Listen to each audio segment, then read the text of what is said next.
के विभिन्न गांव का दौरा किए हैं। आज विशेष तौर पे देखा गया कि बीजेपी के कई कार्यकर्ता आपके साथ सक्रिय कार्यकर्ता भी घूम रहे हैं।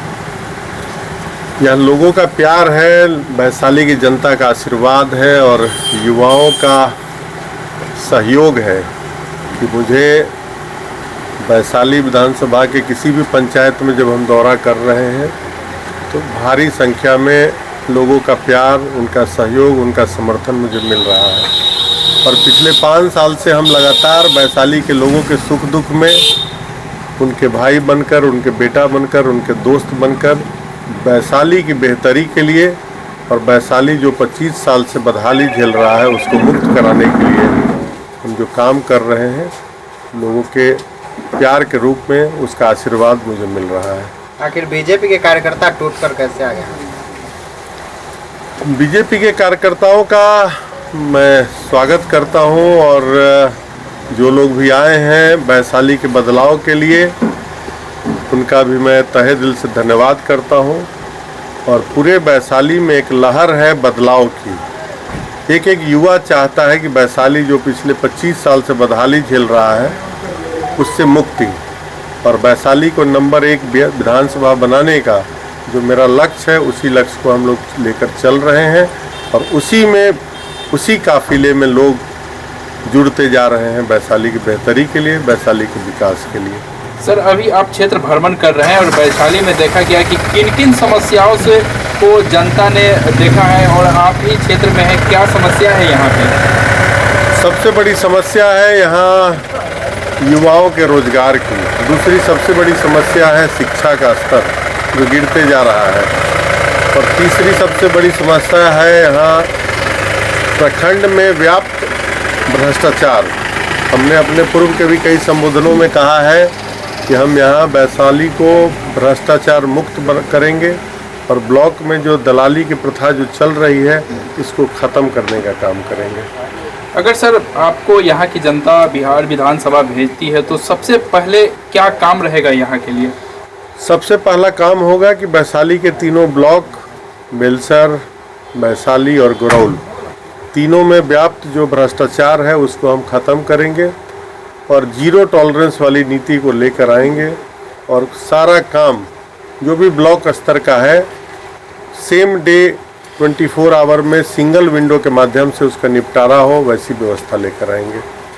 यहाँ की जनता का सर आपसे बहुत बड़ी उम्मीद है, उस उम्मीद पे सर किस प्रकार काम करेंगे? हम लोगों ने अपना एजेंडा रखा है, मैनिफेस्टो रखा है। सबसे पहले हम हमारे नौजवानों के लिए 3 डिग्री का कॉलेज तीनों ब्लॉक में लेकर आएंगे। जो पहली कैबिनेट होगी उसी कैबिनेट में हम 3 डिग्री कॉलेज बिहार सरकार से पास करवाने का काम करेंगे जो कैबिनेट से पास होगी। दूसरा है कि वैशाली में अभी तक अपना कोई डेडिकेटेड हॉस्पिटल नहीं है, तो हम लोग चाहते हैं कि वैशाली में एक 200 बेड का अपना हॉस्पिटल हो जो वैशाली के लोगों का हो, वैशाली के लोगों के लिए हो और वो वैशाली में ही हो। तो एक वैसी व्यवस्था हम चाहते हैं।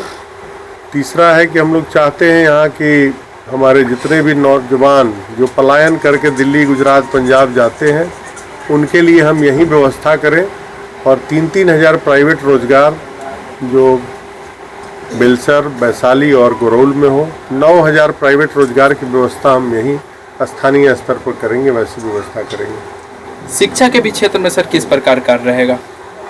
शिक्षा हमने आपको बताया कि पहले तो हम लोग तीनों डिग्री कॉलेज लेकर आएंगे यहाँ, ताकि वैशाली की नींव जो खोखली हो गई है, हमारा युवा जब अच्छे कॉलेज से पढ़ेगा, उनकी शिक्षा अच्छी होगी तो आगे भविष्य में भी उसे कोई परेशानी नहीं होगी। अभी यहाँ शिक्षा का स्तर देख लीजिए, बद से बदतर है। मिड डे मील का स्थिति देखिए, स्कूल में जो मिड डे मील मिलता है उसमें भी कीड़ा मकोड़ा और उस तरह के चीज़ों का ये है। तो सब क्वालिटी को हम लोग इम्प्रूव करेंगे और भ्रष्टाचार मुक्त वैशाली बनाने का जो मेरा संकल्प है, न खाएंगे न खाने देंगे, वैसी व्यवस्था लेकर आएंगे। चुनाव का समय काफ़ी कम समय रह गया है, जनता से क्या अपील?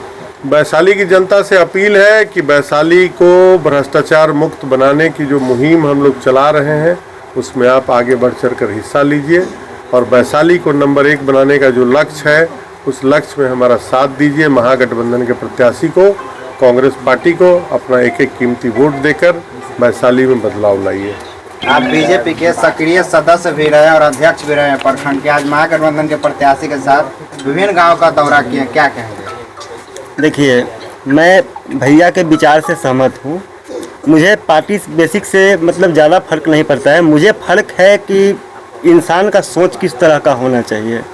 मैं भ्रष्टाचार के विरोध हूँ, क्योंकि मैं फिर से दोबारा भ्रष्टाचार को मैं देखना नहीं चाहता हूँ अपने प्रखंड में, क्योंकि परेशानी हम लोग को होती है।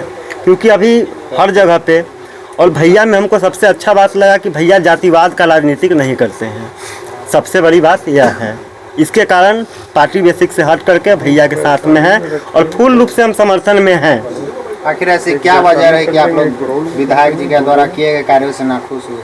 देखिए भैया, विधायक जी के कार्य से नाखुश इसलिए हैं कि हर जगह पे घुसखोरी का अड्डा बना करके रखे हुए हैं वो। मतलब जैसे जाति प्रमाण पत्र हुआ, जन्म प्रमाण पत्र हुआ, मृत्यु प्रमाण पत्र हुआ, आवासीय हुआ, आय हुआ, ज़मीन दाखिल खारिज कराने के लिए जाइएगा उसमें भी घुसखोरी है। मतलब सभी कार्य में जो है यहाँ पे घुसखोरी है। यहाँ तक कि थाना में मतलब केस करने के लिए भी जाइएगा तो आपको वहाँ पे बिना पैसा दिए हुए आपका काम नहीं चलेगा। इसलिए कितना उम्मीद है महागठबंधन के प्रत्याशी है?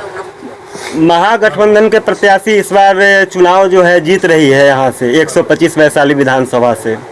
एक और सवाल है कि महागठबंधन के दोनों दल से प्रत्याशी है, तो ऐसे में क्या कहेंगे लोगों से? ऐसे में लोगों से यही कहेंगे कि पिछले 5 साल से भैया जो है वैशाली की धरती को नहीं छोड़े हैं। अभिन्न तरह का कार्य किए हैं। जैसे ये बच्चों लोग के सम्मान के लिए, वार्ड सम्मान के लिए, या सभी पब्लिक में मतलब कि दुख में या सुख में सभी के दरवाजे जा कर के मिले हैं और हाल चाल लिए हैं। बाद बाकी कोई भी प्रतिनिधि यहाँ पर किसी का हाल चाल पूछने के लिए भाई साहब नहीं आते हैं। इससे बहुत दुख होता है। आप पंचायत के प्रतिनिधि भी अपने पंचायत के लोगों से क्या अपील करेंगे? पंचायत के लोगों से यही अपील करेंगे कि भैया को आप साथ दीजिए, क्योंकि भैया का हम सेवक हैं और आपके दरवाजे पे मैं जा कर के आपके यहाँ हर दुख सुख में आपके घर में जा कर के हम कार्य करते हैं। तो लोग से मैं आग्रह करता हूँ, विनती करता हूँ कि सभी लोग भैया को जो है समर्थन दीजिए। यहाँ से कोई दिक्कत नहीं है। हम राजपूत समुदाय से हैं जो कि बढ़ चढ़ के हिस्सा ले रहे हैं भैया के टीम में और भैया के लिए कार्य कर रहे हैं।